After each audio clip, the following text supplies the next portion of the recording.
season. So challenge for us is to prepare and practice the right way so we can go play our best football on Saturday.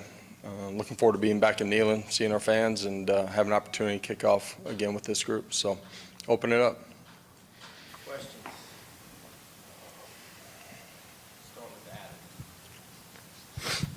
Josh, Nico had a squirrel open on a sideline route, deep route, early in the game. You guys went back to it later for that long completion. It was right after the interception. Is there any part of you that says, we've got a young quarterback, let's be conservative, let's not take an aggressive shot, or is it the opposite? I think his body language, his demeanor, his composure leads you to believe that he's going to go play the next play independently. We don't want to turn the ball over. He'd like to have a couple of those back. But I think one thing we learned about him is how he's going to respond to something that doesn't go positive, doesn't go his way. And he came back and played the next play independently, played it like the first play of the game. Josh, there's always a lot of talk outside of the building about how your offense is maybe an air raid or this and that. How gratifying was it to have a win where the rush offense and the defense led the way?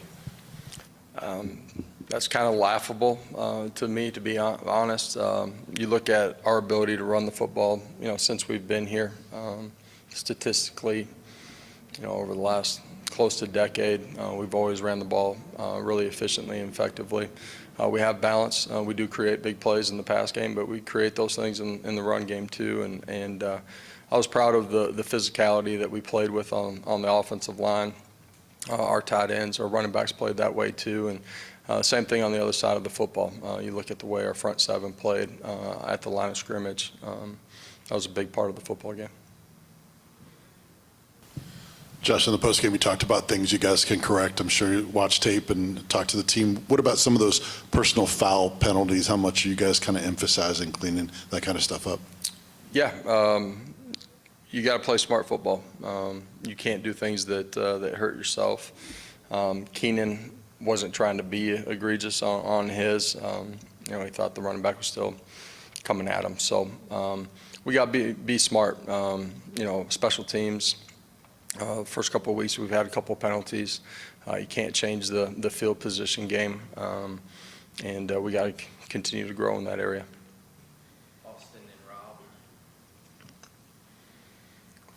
Coach, we've all seen the gift of getting excited on the sideline. I have not seen it, but I've heard about it. Yeah. And then Josh Joseph was in the locker room one time. He talked about how fired up you were in the locker room post game.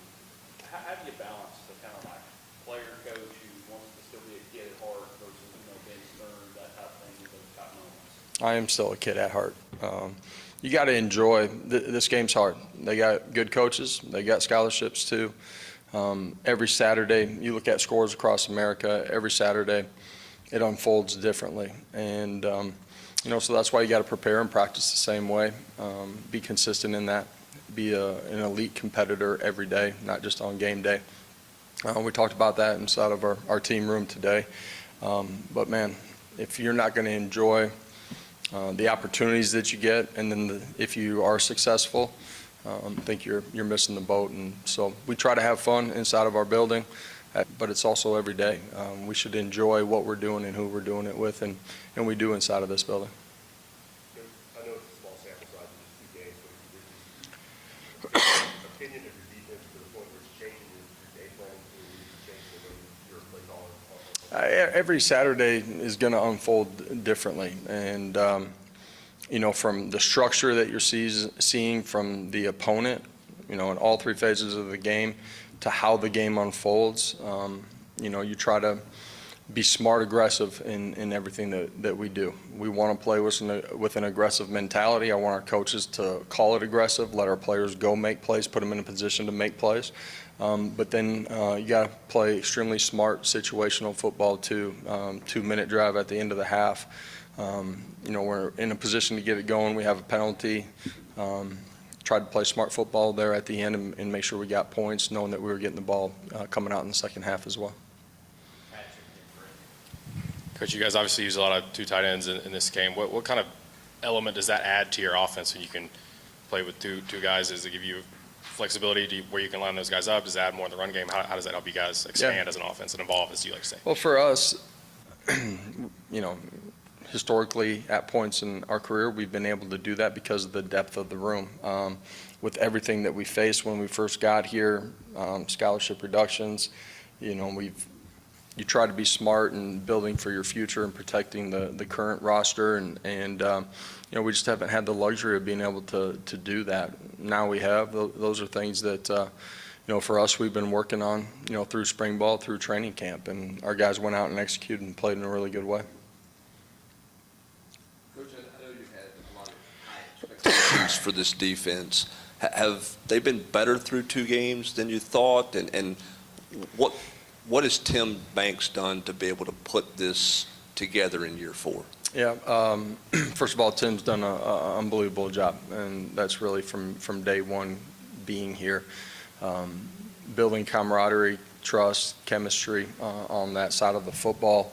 All of our assistant coaches in their position room, as we've continued to build our roster, we're able to play more guys, which is important.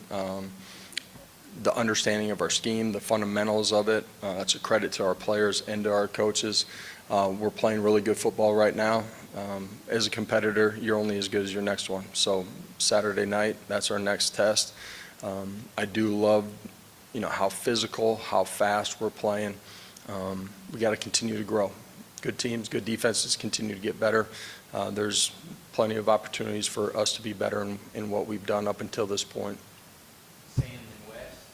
You could tell how excited the guys were for Will Brooks, but we've seen that with other groups, whether it be the tight ends. Where does that unselfishness from this team come from? Yeah, at the end of the day, it comes from your leadership inside your position rooms, guys being selfless, knowing that it's important that you celebrate the guys around you and that you pour into them. And that's, new guys coming into the building, those guys showing them what it looks like to be a volunteer, what it looks like to be a player inside of this building.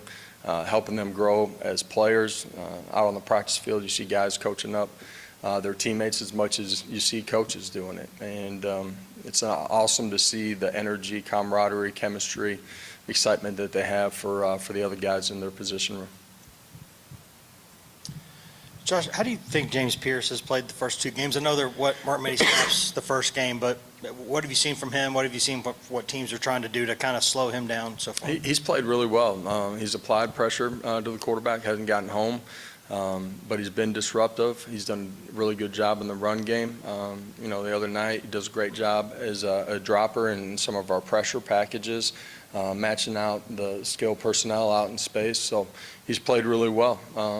In this game, man, you just keep plugging away, and stats are stats, At the end of the day, it's about wins and losses and continuing to execute your assignment. Eric and Paige. What should you expect from Kent State lining up offensively, defensively? What are some of those challenges you guys have to be ready for this week? Yeah, for us defensively, heavy mix of zone, inside, outside zone, and a lot of window dressing, with motion, shift, trade. We got to do a great job being gap sound and communicate at a high level. Offensively, multiple in their coverages, a lot of pressure. So we got to do a great job of identification. That's in run game, it's in pass pro, and protecting the quarterback when we're dropping back. And we got to go win some one-on-ones. Nico was under pressure a lot against NC State. What encouraged you most about his ability to find plays, even if it was breaking down, and respond in that pressure? Yeah, we can be better at points within our technique. Wasn't true misidentification. We got to be a little bit better in our fundamentals and technique at times, and that's everybody. It's running back. It's the offensive line. Our tight ends were involved in it as well. A couple times he's a little deep in the pocket too, which applies pressure to the tackles. So all 11 operating as one. Made that point to our offense this morning, and that's in everything that we're doing.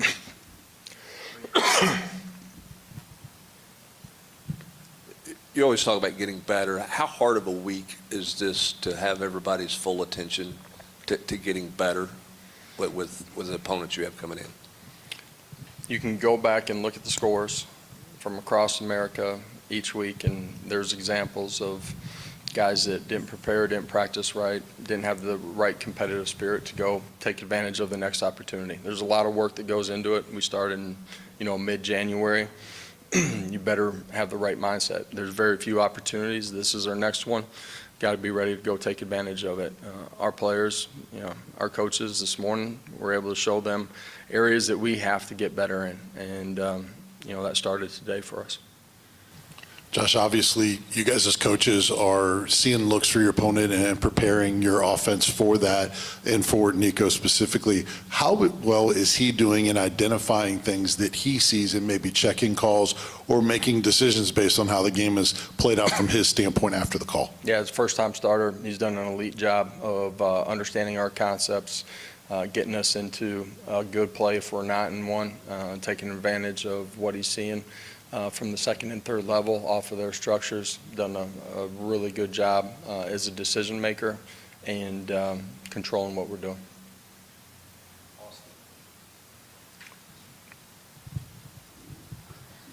Cam Selden, Jacoby Thomas, and Caleb Perry. Latest on those guys. Cam Selden, Jacoby Thomas, and Caleb Perry. We'll see as the week goes on, but I anticipate all those guys being available for us this week. Thank you. We have Bryson Easton, Golden State outside. Have a great afternoon.